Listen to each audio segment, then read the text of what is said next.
Hello students, welcome to your physics class.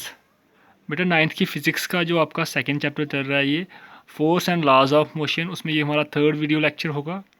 इसमें जो topic रहेगा आपके पास वो रहेगा न्यूटन्स लॉज ऑफ मोशन, कि न्यूटन्स ने जो लॉज दिए हैं मोशन के रिगार्डिंग वो क्या क्या हैं उनको पढ़ेंगे हम। ठीक है, फर्स्ट लॉ है इसका, फर्स्ट लॉ ऑफ मोशन, उसको हम क्या बोलते हैं, लॉ ऑफ इनर्शिया भी बोलते हैं। अब लॉ ऑफ इनर्शिया क्यों बोलते हैं फर्स्ट लॉ ऑफ मोशन को?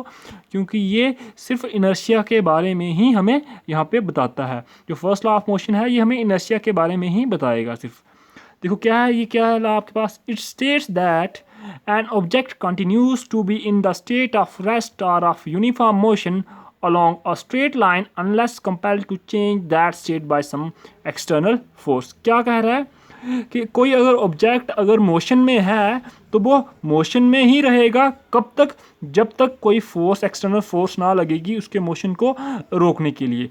इसके अपोजिट कि अगर कोई ऑब्जेक्ट आपके पास रेस्ट में है तो वो रेस्ट में ही रहेगा। कब तक? जब तक कि कोई फोर्स अप्लाई नहीं हो करेंगे हम, एक्सटर्नल फोर्स अप्लाई नहीं होगी उस पर जो उसको मोशन में लाएगी। ठीक है, अब आपके पास है second law of motion, the rate of change of momentum is directly proportional to the applied force and takes place in the direction of applied force. क्या बोल रहा है कि जो चेंज इन मोमेंटम होगा, the rate of change of momentum होगा वो किसके प्रोपोर्शनल होगा? Directly proportional to the applied force. और जिस डायरेक्शन में वो फोर्स अप्लाई करेंगे उसी को मैथमेटिकली हम लिख सकते हैं F is equal to M A. इसको डराइव करेंगे हम मैथमेटिकली। क्या होगा, पहले आपके पास मान लो आपके पास कोई ऑब्जेक्ट है जिसका मास m है, वो पहले ही मूव कर रहा है विद वेलोसिटी u एंड आपने फोर्स अप्लाई कर दी F। ठीक है, F फोर्स अप्लाई कर दी तो थोड़ी देर के बाद उसकी वेलोसिटी हो गई v, मास तो m ही रहा।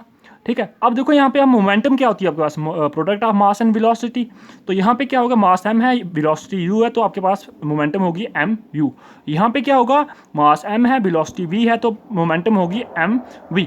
अब आपके पास स्टेटमेंट क्या था, मोमेंटम जो है वो चेंज इन मोमेंटम है, वो rate of change of momentum वो directly proportional to the applied force. तो इसका मतलब F इज प्रोपोर्शनल टू क्या होगा, रेट ऑफ चेंज है, तो P2 minus P1 upon T। P2 यहाँ पे फाइनल मोमेंटम होगी और P1 यहाँ पे इनिशियल जो आपके पास यहाँ पे है। ठीक है, अब देखो आपके पास P1 को लिख सकते हो आप MB एंड P2 को P1 को लिख सकते हो आप MU एंड P1 को लिख सकते हो आप P2 को लिख सकते हो आप MB, है ना।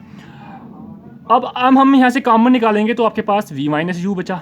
अब देखो यहाँ पे v minus u upon t क्या है, ये है आपके पास rate of change of velocity. तो rate of change of velocity क्या होती है आपके पास, एक्सेलरेशन।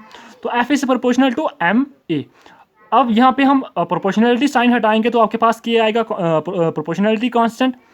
अब k यहाँ पे क्या है, फोर्स कांस्टेंट। ठीक है, now unit force is defined in such a way that force which produce unit acceleration in an object of unit mass. Means कि आपके पास यूनिट फोर्स क्या होगा, यूनिट फोर्स क्या होगी, ऐसी फोर्स जो आपके पास कोई आपके पास ऑब्जेक्ट है जिसका मास भी 1 यूनिट है और उसमें जब आप फोर्स अप्लाई कर रहे हो 1 यूनिट तो उसमें जो एक्सेलरेशन प्रोड्यूस हो रही है वो भी 1 यूनिट है। ठीक है, इसका मतलब k इक्वल टू 1, अगर k इक्वल टू 1 होगा तो आपके पास F इक्वल टू क्या आएगा, एम ए। यही स्टेटमेंट जो है ये आपके सेकेंड लॉ ऑफ मोशन को रिप्रेजेंट करता है। Thank you students.